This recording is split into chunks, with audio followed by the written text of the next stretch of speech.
창조의 아버지 그 섭리 보이사 택하신 세대 일으키어 이 땅을 고치소서. 주의 크신 능력 만물이 사모하니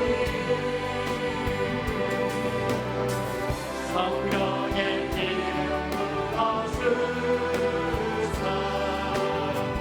이 시간이 가소서. 주 영광 여기 임하사 열방 땅에게 주소서. 주의 얼굴 주의 인행 머무소서. 열방의 통치자 열방의 통치자 세상이 보리라. 신실한 주의 약속이로 교회는 승리하리. 아멘. 우리를 돌아보사 강건케 하소서. 영양한 복음 벗어지 승리케 하옵소서. 승리케 하옵소서. 주 영광 여기 임하사 열방 땅에게 내주소서. 주의 얼굴 주의 인행 머무소서. 주 영광 여기 임하사 영광 여기 임하사 열방 땅에게 내주소서. 주의 얼굴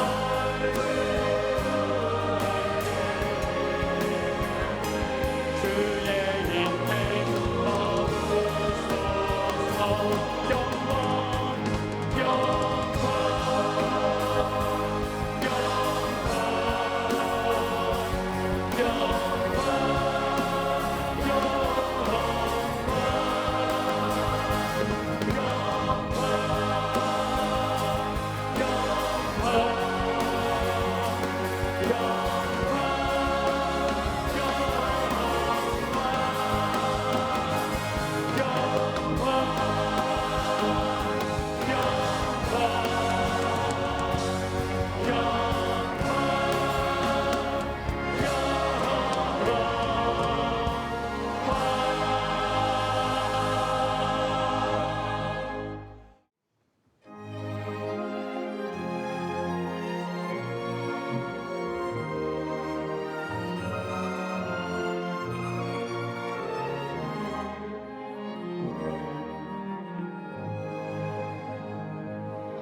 길 위에 종려나무 가지와 화려한 꽃송이를 뿌리면서 주님을 모두 나와 맞으라.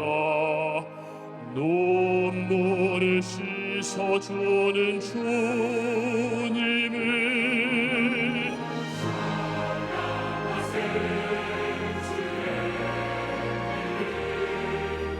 만민 다 노래하세 영광 돌리세.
만민 다 노래하세 영광 돌리세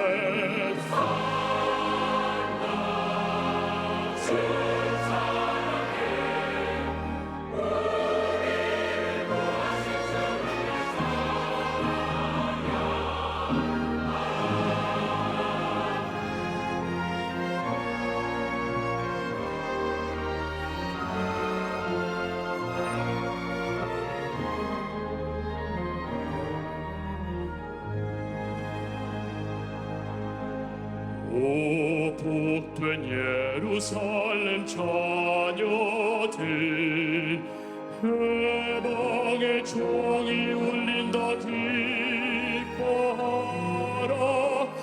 무한한 사랑 베푼 주 예수 믿음과 참 소망을 주시네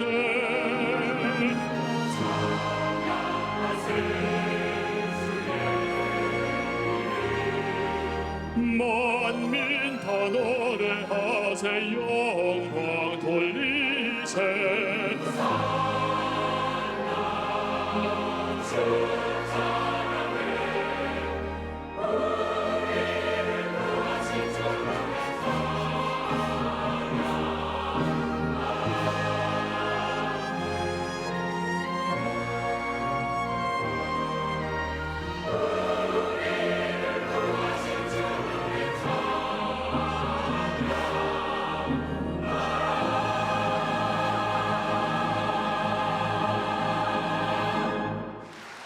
은혜로운 찬양 감사드립니다. 이제 다 함께 성경 말씀을 봉독하시겠습니다. 오늘 우리에게 주시는 하나님의 말씀은 로마서 4장 1절부터 8절까지의 말씀입니다. 제가 가지고 있는 성경은 신약성경 244페이지입니다. 로마서 4장 1절부터 3절까지의 말씀은 저와 교독하시고 마지막 7절, 8절 말씀은 다 함께 읽겠습니다. 먼저 로마서 4장 1절 말씀부터 제가 먼저 읽겠습니다. 하나님의 말씀입니다. 그런즉 육신으로 우리 조상인 아브라함이 무엇을 얻었다 하리요? 만일 아브라함이 행위로서 의롭다 하심을 받았으면 자랑할 것이 있으려니와 하나님 앞에서는 없느니라. 성경이 무엇을 말하느냐? 아브라함이 하나님을 믿음에 그것이 그에게 의로 여겨진 바 되었느니라. 이어서 7절 8절 다 함께 있습니다. 불법이 사함을 받고 죄가 가려짐을 받는 사람들은 복이 있고 주께서 그 죄를 인정하지 아니하실 사람은 복이 있도다 함과 같으니라. 아멘. 거룩한 기대감을 갖고 나온 모든 분들, 메마른 인생길이라 하더라도 영혼의 봄동산을 경험할 수 있기를 바랍니다. 저는 오늘 말씀의 제목을 성경은 무엇을 말하는가 계속 이어져 로마서 강해인데 불법을 가리우심을 받은 자가 복되도다 하는 그런 부제가 될 수가 있겠고, 또 오늘은 세례식 학습 세례 한 307명이 받으시는데 오늘 좀 더 이렇게 시간을 집중적으로 이렇게 말씀을 드리겠습니다. 오늘 본문의 1절부터 8절까지는 한 구절 한 구절이 다 그대로 설교입니다. 그 가운데서도 아주 요절처럼 한 구절을 붙잡는데 그 구절이 3절입니다. 3절을 우리가 다 같이 크게 시작. 성경이 무엇을 말하느냐? 아브라함이 하나님을 믿음에 그것이 그에게 의로 여겨진 바 되었느니라. 아멘. 우리가 말씀을 해석할 때 동일시의 어떤 해석이 있는데 그것이 뭐냐? 성경에 나오는 인물을 나와 내가 거기에 이제 같은 어떤 동일시하는 마음을 가지고, 그래서 성경이 무엇을 말하느냐 그랬을 때 여러분 이름을 넣어가지고, 저 같은 경우는 오성현이 하나님을 믿음에 그것이 그에게 의로 여겨진 바 되었느니라. 땡땡땡을 잘해야 돼요. 여기다 이름을 넣어가지고 그렇게 하고 한번 보십시다. 지금 칭의를 얘기하고 의롭다움을 받는 것에 대한 얘기를 했는데 가장 중요한 예가 하나 있다. 그 예가 누구냐? 믿음의 조상 아브라함이다. 그 아브라함을 예로 들어가지고 말씀하신데, 그 아브라함이 어떤 존재였나? 첫 번째로 생각할 때 아브라함도 우리처럼 연약한 존재였다. 그럼에도 불구하고 그가 믿음의 조상이 될 수 있었던 것이 무엇일까? 그것은 바로 하나님께서 그의 믿음을 의로 여기셨기 때문이다. 여러분, 아브라함을 잘 아실 거예요. 아브라함은 전 세계 지금 우리 기독교 26억, 뭐 일반적인 이렇게 통계예요. 이슬람의 20억, 유대교의 1,500만. 그러니까 가장 큰 영향을 끼친 다른 누구보다도 군계 일학처럼 우뚝 서 있는 것입니다. 아마 아브라함처럼 전 세계에 큰 영향을 끼친 인물이 또 있겠나? 여러분, 오늘 암예배 마치고 나니까 목사님, 아브라함이 징기스칸보다도, 아브라함이 알렉산더보다도 훨씬 훌륭하네. 그래서 내가 이제 알았나? 훨씬 놀라운 영향을 끼쳤는데, 그런 그가 아브라함이 될 수 있었던 이유가 무엇일까? 아브라함의 연약함과 아브라함의 부족함 이런 게 다 있어도 어떻게 되었나? 2절에 보니까 뭐라고 하냐? 2절에 시작. 만일 아브라함이 행위로서 의롭다 하심을 받았으면 자랑할 것이 있으려니와 하나님 앞에서는 없느니라. 그 뒤에 이제 나중에 다윗이 또 나옵니다만 6절 7절 다윗이 나옵니다만은 일한 것이 없이 의롭게 받으면 그거는 진짜 은혜이고, 그런데 자기가 일했다고 생각한 사람은 그것이 싹스로 이고, 그러니까 선물로 은혜로 안 받는다는 거예요. 근데 아브라함 같은 사람도 하나님께서 그를 의로 여기셨다. 여러분, 아브라함이 완벽한 것 같지만 아브라함이 어떤 연약함을 갖고 있었습니까? 우리가 잘 아는 대로 거짓말도 반복해서 하고 그 에집트에 내려갔는데 아브라함의 아내 사라가 미스 이스라엘이에요. 너무 이뻐요. 그러니까 그 당시에 뭐 이집트 왕이 아이고 사라가 이쁘구나 그러면 사라를 갖기 위하여 남편이라고 그러면 쳐 죽일 것 같으니까 우린 누이다. 그러니까 또 그러면 누이면 그러면 뭐 이렇게 처남될 사람에게는 잘해야 될 거 아니에요. 그럼 막 잘해주는 거예요. 거짓말하고.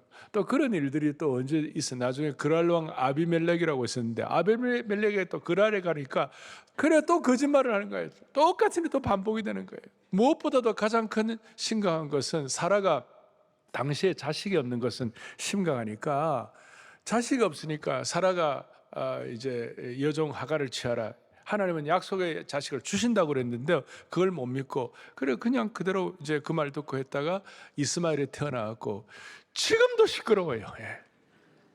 우리와 똑같이 연약하고 똑같이 부족한 점이 있고 똑같이 약점이 있고 어떻게 보면 경건하지 않은 그런 약점이 있었어요. 그래서 이런 내용을 앞에 놓고 폭탄처럼 말씀하시는데 아주 강력하게 3절에 뭐라고 말하는데 3절이 성경이 무엇을 말씀하느냐. 그리고 3절 뒤에 이렇게 말씀하는 것이 아브라함이 하나님을 믿음에 그것이 그에게 의로 여겨진 바 되었느니라.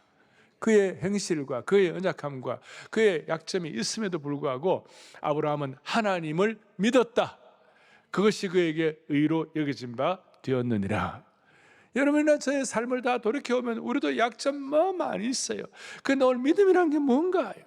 오늘 그 믿음에 대해서 다시 한번 확인하는 건데, 그래서 그것이 칭의가 되어야 되는 것인데 3절 뒷부분에 아브라함이 하나님 믿으니 그걸 땡땡땡을 한번 여러분들 한번 해보세요. 여러분 이름 한번 더 넣어보세요. 그래요. 시작. 오석연이 하나님의 믿음에 그것이 그에게 아멘. 그러니까 아브라함의 부족함이 있어도 그가 온전하지 못해도 하나님을 믿음에 하나님은 그것을 의로 여기셨다. 그 여기 여기셨다는 말이 뒤에 굉장히 중요한데, 이 여기셨다는 말이 로마서 4장에는 11번 이상 나옵니다. 계속 나옵니다.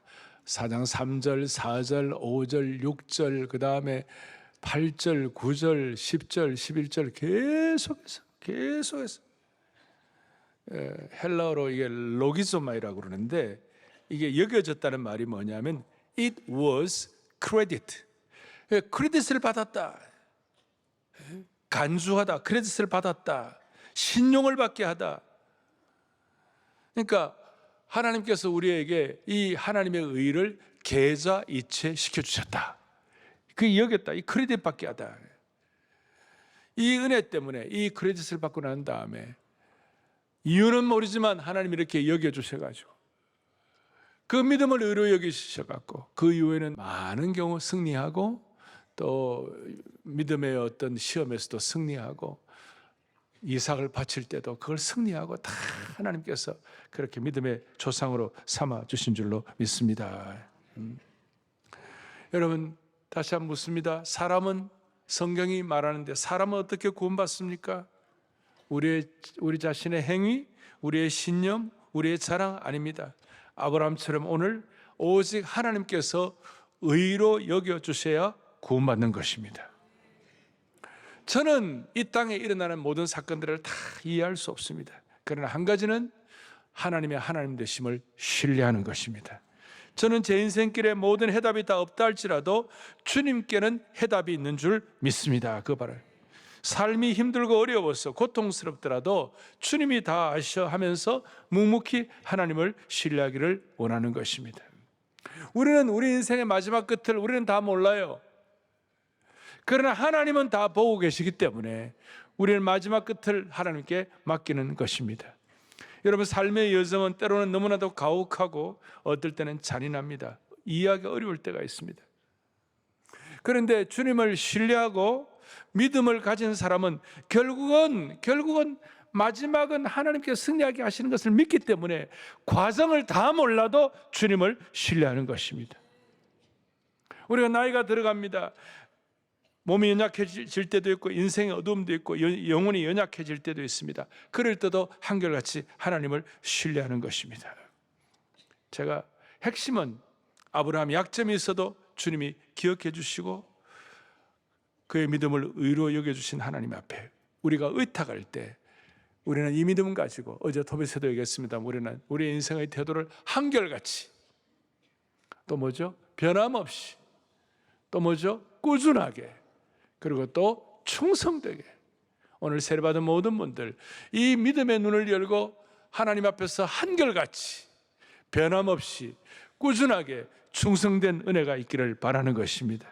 이 믿음의 길을 누가 대신 가져올 수 없어요. 여러분들이 받아야 되는 것이에요. 자, 아브라함이 보이지 않는 하나님을 어떻게 이렇게 신뢰할 수 있었는가? 그 앞에 조금 더 우리 들어가면 오늘 이 내용은 창세기 15장에 있는 내용을 가져온 거예요. 창세기 15장 6절에 있는 내용을 그대로 3절에 다시 반복한 똑같은 내용인데 헬라어로 번역한 septuagint 70인역을 썼기 때문에 좀 달라 보입니다만은 똑같은 내용이에요. 똑같은 내용인데 창세기 15장 1절에 하나님 뭐라고 말씀하셨나? 아브라함 보고 나는 너의 방패요 너의 지극히 큰 상급이다 그랬어요.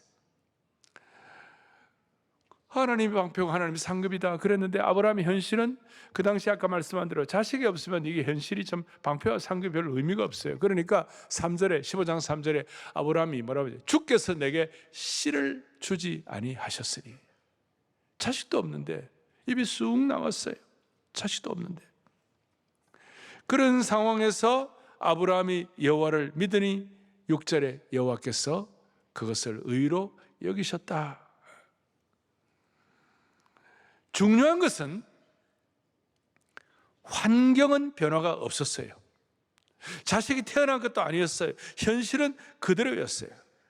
그런데 환경에 변화가 없었지만 이유를 모르지만 아브라함이 하나님을 믿었어요.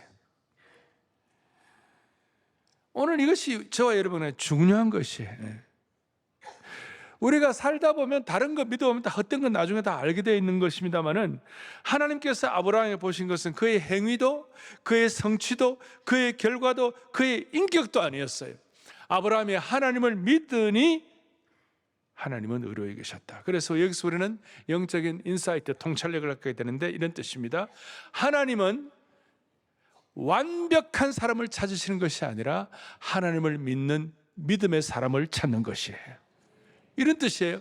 현실은 변하지 않아도 삶의 문제가 그대로여도 하나님의 말씀을 그대로 믿는 그 믿음을 하나님은 의로 여기시는 것이에요. 현실의 문제로 아브라함도 믿음이 흔들렸어요. 내게 씨를 안 해주신다고 입이 나왔어요. 그러나 하나님을 향하는 현실의 어려움은 있었지만 하나님을 향하는 믿음의 방향은 흔들리지 않았어요. 다시요. 하나님을 향하는 뭐가 흔들리지 않았어요? 믿음의 방향. 즉 어떻게 다 이루어질지는 다 몰랐지만 누가 이루실지는 알았다는 것이. 조금 더 들어가면 과정은 다 몰라요. 그러나 하나님이 반드시 이루실 것을 믿는 것이에요.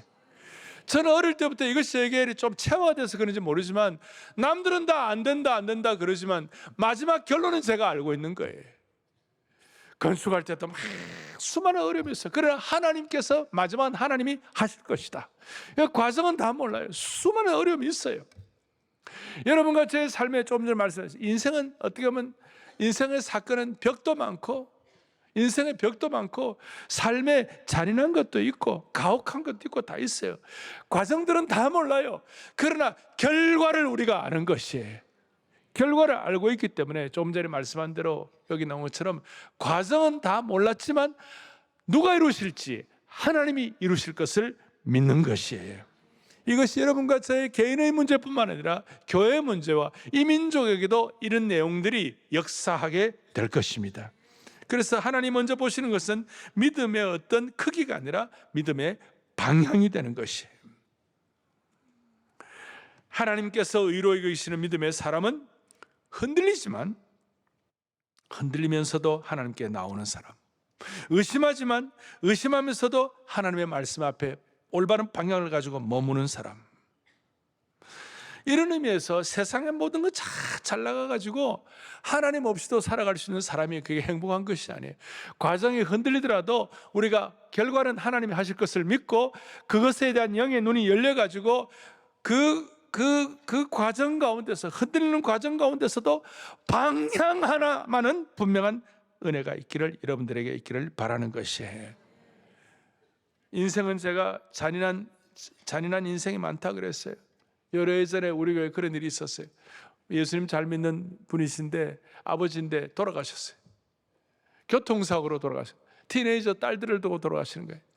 그러니까 돌아가시니까 그 딸들 가운데 그래도 한 딸은 믿음을 지키는데 한 딸은 시험 들어버렸어요. 아내도 시험 들어버렸어요. 이런 일이 있을 수가 있겠는가? 많은 일들이 일어나요. 여러분들과 우리 사이에 이해되지만 않는 벽과 같은 그런 딱 막힌 일들도 많이 있어요. 그런데 한 가지 우리가 알아야 할 것은 뭐냐? 그럼에도 불구하고 방향은 바로 잡아야 되는 것이.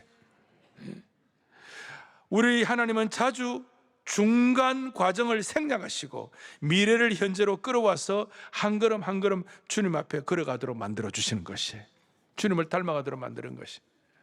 그리고 하나님이 이렇게 그 과정 가운데 우리가 다 이해 안 되는 과정 가운데서 우리가 지켜야 할 우리의 자세 하나를 말씀하시는데, 이 과정 가운데 너희들은 보는 대로 살지 마라. 우리가 보는 대로 살자. 눈에 보이는 과정에 나타나는 수많은 눈에 보이고 느끼는 그대로 살지 마라. 고린도후서 5장 7절에 고린도 교회를 향해서 하시는 말씀이었어요. 다 같이 읽겠습니다. 이는 우리가 믿음으로 행하고 보는 것으로 행하지 아니함이로다. 아멘. 우리의 삶의 타락의 본질은 보는 것으로 사는, 눈에 보이는 대로 사는 거예요. 눈에 보이는 대로 반응하는 거예요. 여러분, 눈에 보이는 대로 사는 삶은 믿음으로 사는 삶이 아니에요. 우리는 눈에 보이지 않는 것을 보는 삶이 중요한 것입니다. 그래서 어떻게 하면 우리가 보는 것으로 행하지 아니하고 믿음으로 행할 수 있을까? 우리가 환경이 아니라 살아계신 하나님을 신뢰하기 위해서 우리의 의지와 결심만으로 안 되는데, 핵심은 뭐냐? 우리의 시선이 바로 잡혀야 되는 거예요. 우리의 시선이 바뀌어야 되는 거예요. 그러니까 우리의 시선이 바뀌지 않으면 일시적인 신앙으로 끝날 뿐이에요. 여러분, 머리로만 알아도 마음에 따르지 않을 때 어떻게 하면 좋겠는가? 어떻게 우리의 시선을 바르게 할 수 있겠는가? 고린도서 4장 18절에 뭐라고 말씀하는가? 다 같이 보겠습니다. 보이는 것은 잠깐이요 보이지 않는 것은 영원함이로다. 할렐루야. 보이는 것은 잠깐이에요. 다 지나가는 거예요. 다 허망한 것이. 나이 들어보세요. 건강도 쇠약해지고 저 사람 없으면 죽을 것 같은 그런 관계도 다 바뀌는 거예요. 인생은 다 그런. 그러니까 보이는 대로 살아가는 사람 살면 안 돼. 믿음으로 살아야 되는데. 나이가 들면 다 쇠약해진다고. 나이 들어보세요. 70, 80 다 들면요, 국영수가 있어요. 뭐냐? 첫째, 눈이 나빠져. 그게 국어야. 그 다음에 뭐냐? 이빨이 다 치통이로 다 나빠져. 그게 뭐냐? 영어야, 영어. 나머지 수학은 뭔지 말 안 해요. 다 인생 나이가 들면요, 뭐 이도 약해지고 눈도 약해지고 귀도 약해지고 다 연약해지는 거예요. 그런 인생, 아름다움도 나이가 들면 사라지고 건강도 쇠약해진다고 그랬어요. 그런데 우리는 이런 인생의 과정들, 보이는 것대로 살지 아니하고 보이지 않는 것에서 눈을, 그래서 늘 말씀대로 이 땅에 사라질 일시적인 것에 인생을 낭비하지 아니하고 영원한 것을 위해서 볼 수 있는 그런 축복을 주시기를 바라는 것이에요. 자, 지금 저는 아브라함도 연약한 사람이었다. 그런데 아브라함은 결국 보이지 않는 것을 보는 눈이 열려 있다. 그래서 믿음은 방향이다. 믿음은 눈을 새롭게 하시는 것이다. 그러면 보이지 않는 것 가운데 최고로 중요한 것이 뭘까? 보이지 않는 것 같은 가장 소중한 것이 무엇일까? 소위 복음의 핵심인데 6절에 뭐라고 되어 있어요? 일한 것이 없이 하나님께 의로 여기심을 받는 사람의 복에 대해 누가 말합니까? 다윗이 말해요. 다윗이 뭐라고 했느냐? 7절 8절에 뭐라고 얘기하는가? 불법이 사하심을 받고 죄가 가리워짐을 받는 사람은 복이 있고 8절 주께서 그 죄를 인정하지 아니하실 사람은 복이 있도다 함과 같으니라. 여기 지금 6절에 보니까 다윗을 소환했어요. 아까 아브라함을 소환했어요. 일한 것이 없이, 여러분 일한 것이 일해 가지고 돈 받는 것은 그건 보수로 받는 거예요. 그래 일해 가지고 뭘 얻으면 그걸 삭스로 여겨. 그 삭스를 여기는 사람은 그걸 뭡니까? 그걸 뭐 기뻐하잖아요. 뭐 당연히 삭 받는 건데. 그런데 일한 것이 없이 하나님께 의로우심을 받는 사람의 복. 다윗도 따지고 보면 뭡니까? 그가 목동으로 있고 그 아무것도 아닌 존재인데 하나님 그를 불러가지고 이스라엘의 성군으로 삼으시고 다윗 왕국의 조상으로 삼으셨는데, 그렇게 이런 뜻이에요. 바울이 오늘 증명하고자 한 것은 이스라엘 사람들이 최고로 여기는 사람이 두 사람이에요. 한 사람은 아브라함이고 한 사람은 다윗이에요. 그래서 마태복음 1장에 마태복음은 이스라엘 사람들을 위하여 쓴 복음서예요. 마태복음 1장 첫 번째, 아브라함과 다윗의 자손 예수 그리스도의 족보라. 그러니까 아브라함과 다윗을 이렇게 인용을 해가지고, 근데 키가 뭐냐? 눈에 보이지 않는 것을 보아야 되는데 다윗이 눈에 보이지 않는 것을 보는 최고가 뭐냐? 불법을 가리우심 받는 자가 최고의 복이다. 자, 보십시다. 여기 보니까 이런 뜻이 나옵니다. 그리고 불법을 가리우심 받게 복이고 5절에 이를 아니할지라도 경건하지 아니한 자를 의롭다 하시는 이를 믿는 자에게는 그의 믿음을 의로 여기시나니. 이해가 되십니까? 예? 이를 아니할지라도 믿음으로 의롭다 하심을 받는 자에게는 이게 삭이 아니라 보수가 아니라 선물이 된다는 것이. 그러니까 삭과 보수는 우리가 받아 마땅하지만 선물은 우리가 받을 자격이 없는데도 받는 거예요. 그러니까 오늘 여러분들이 의롭다함을 받는 것은 뭐예요? 선물이라는 것이. 다시 4절 5절 보세요. 그러니까 일하는 자는 그 삭시 은혜로 여기지 않고 뭐예요? 보수로 여기지. 일을 아니하는 할지라도 경건한 자를 의롭다 하시는 이를 믿는 자는 그 믿음을 의로 여기신다. 이게 너무 감사하다. 이게 삭시 아니라 이거는 은혜이다. 따라서 5절은 복음의 핵심 중에 핵심으로 우리를 인도하게 되는 것입니다. 여러분 말이 됩니까? 일하기 싫어하는 자는 먹지도 말라고 그랬는데, 그런데 일을 아니할지라도 세상에 공짜가 어디 있습니까? 제가 말하는 요지는 이 세상의 사고방식을 얘기하는 것이 아니에요. 제가 말하는 요지는 뭐냐면 아무것도 안 한다는 뜻이 아니에요. 하나님 앞에 의롭다함을 얻기 위해서는 내 행위로 구원받는 것이 아니라 내 행위를 내려놓는다, 이 뜻이에요. 그러니까 보수가 아니라 삭시 아니라 선물로 받는 것이에요. 그리고 이 내용은 세상적인 가치관을 얘기하는 것이 아니라 이것은 저와 여러분, 세상의 방식에 대한 일이 아니라 저와 여러분들의 영혼이 구원받는 일이에요. 이건 영적인 일이에요. 그러니까 영혼을 구원받는 것, 하나님의 의, 믿음, 영적인 일에 관해서만은 이 일을 여러분과 저의 행위가 거기에 역사하면 안 되는 거예요. 여러분들의 저와 행위가 일을 아니해야 하는 거예요. 영혼을 구원하는 일에서는 우리의 일과 행위가 작동이 되면 안 되는 것이에요. 하나님의 칭의만이 작동해야 되는 것이에요. 이거 뭐냐? 믿음과 신뢰는 전적으로 이걸 통해서 하나님을 의뢰하는 것인데, 이것이 바로 뭐냐? 이거 하나님을 의뢰하는 것인데, 이것은 마치 침대에 누울 때 내 모든 몸무게를 침대에 온전히 맡기는 것과 똑같다. 그럼 밤에 침대에 주무실 때 내 몸을 침대에 안 맡기려고 막 몸을 띄우는 거예요. 어째요? 말해보려고, 가볍게 해보려고 말이에요. 여러분, 그게 됩니까?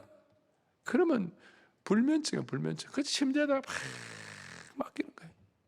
수술할 사람이 수술하기 들어가기 직전에 마취를 해야 되는데 마취 안 하고 안 해보겠다고 난리치면 그건 자기만 괴로운 거예요.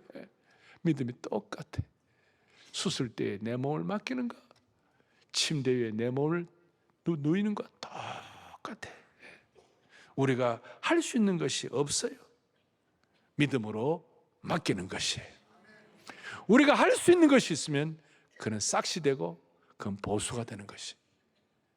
우리가 할 수 있는 것이 없을 때, 전적으로 맡길 때 그것이 믿음이 되고 그것이 의로 여기심을 받는 것입니다. 이거는 세상의 작동 방식이 아니라 하나님의 의의 작동 방식, 영적인 작동 방식이에요. 만약에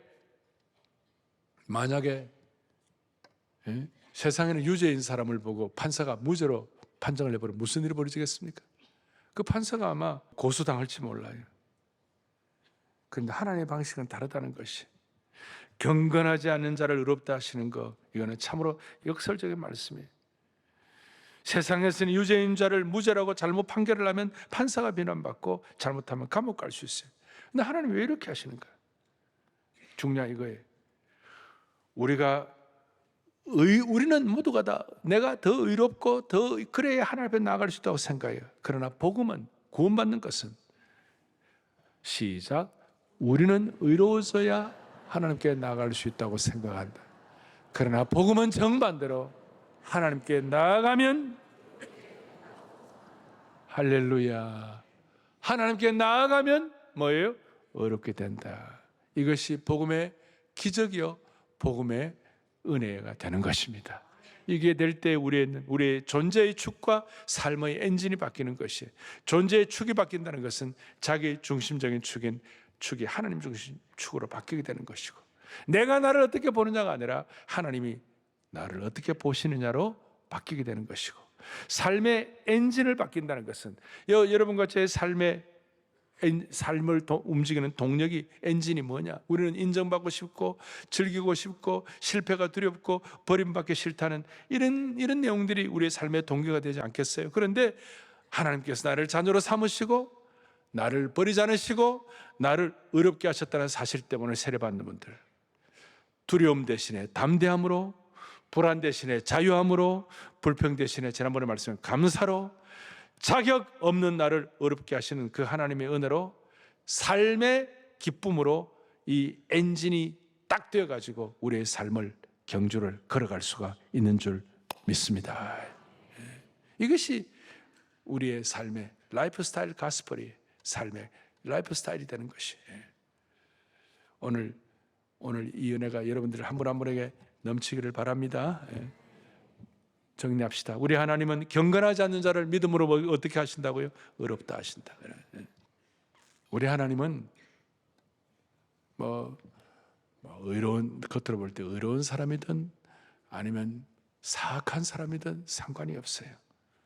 우리 하나님은 착한 사람, 의로운 사람을, 착한 사람을 의롭다 하시는데 전문이 아니시고, 우리 하나님은 나쁜 사람, 경건하지 않는 사람을 의롭다 하시는데 전문이세요. 이해가 됩니까? 오늘 이 은혜를 가지고 세례받은 분들에게도 경건하지 않고 부족한 자를 의롭다 하시는 것이 전문이신 그 하나님께 우리 자신을 평생 의탁하고, 하나님 나를 어떻게 보시느냐를 가지고 내 라이프 스타일이 될 때 여러분들의 삶은, 과정은 다 몰라도 결론을 하나님께서 늘 책임져 주실 줄로 확신합니다. 그리고 우리의 시선을 어떻게 바라보느냐, 우리의 방향이 중요하다고 해요. 믿음은 방향이 중요하다. 과정을 다 몰라도 방향이 중요한 거예요. 모든 시선을 주님께 드리고 찬양합시다. 모든 주님께 드리고, 살아계신 하나님을 느낄 때 내 삶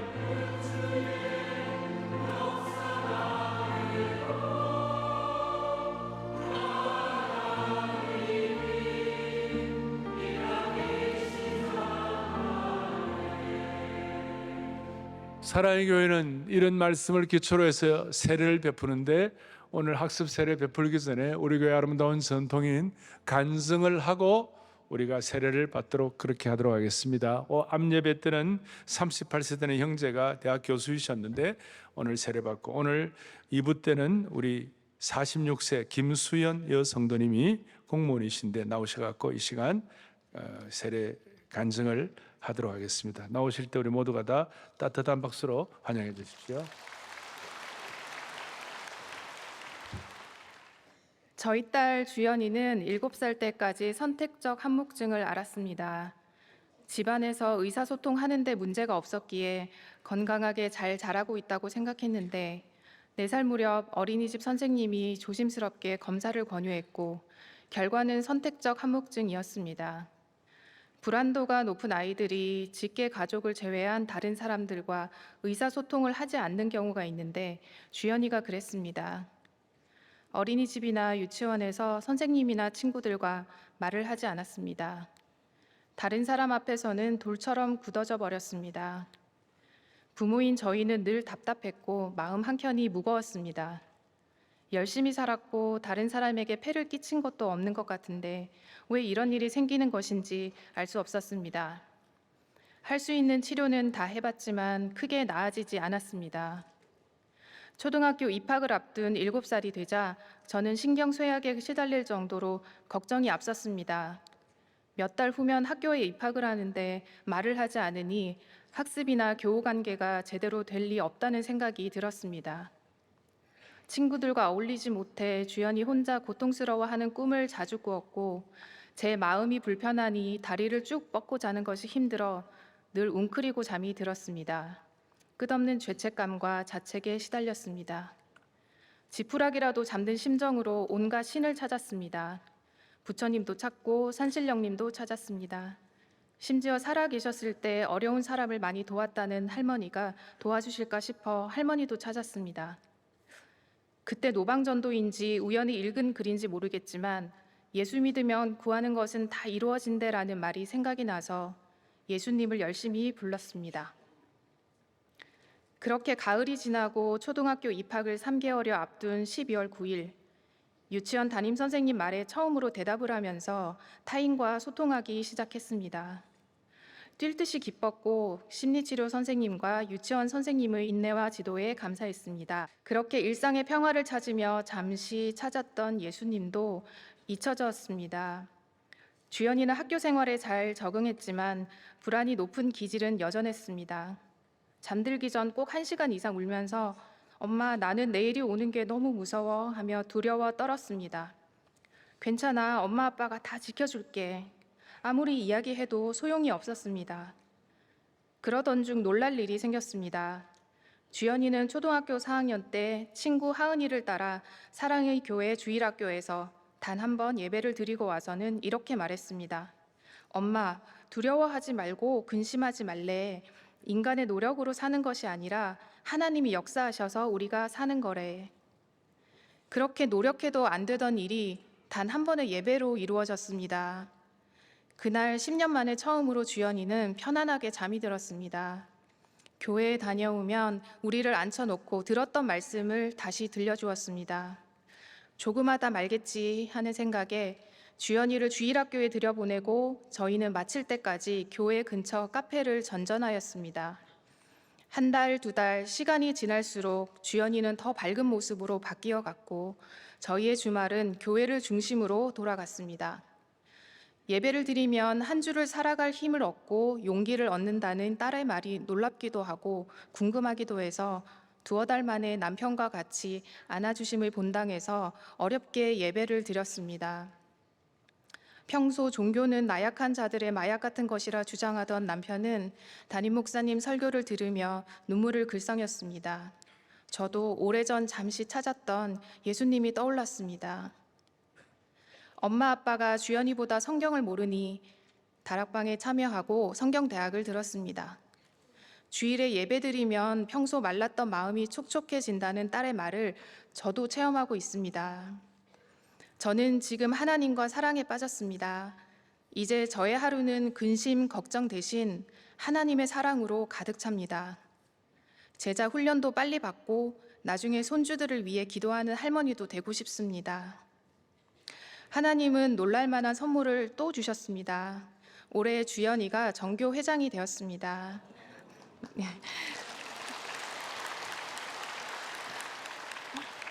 이 모든 영광 하나님께 올려드립니다.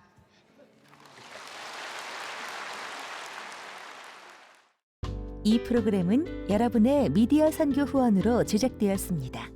선교는 사명, 후원은 동역. 당신도 복음을 전할 수 있습니다. 선교 후원 02-6333-1003번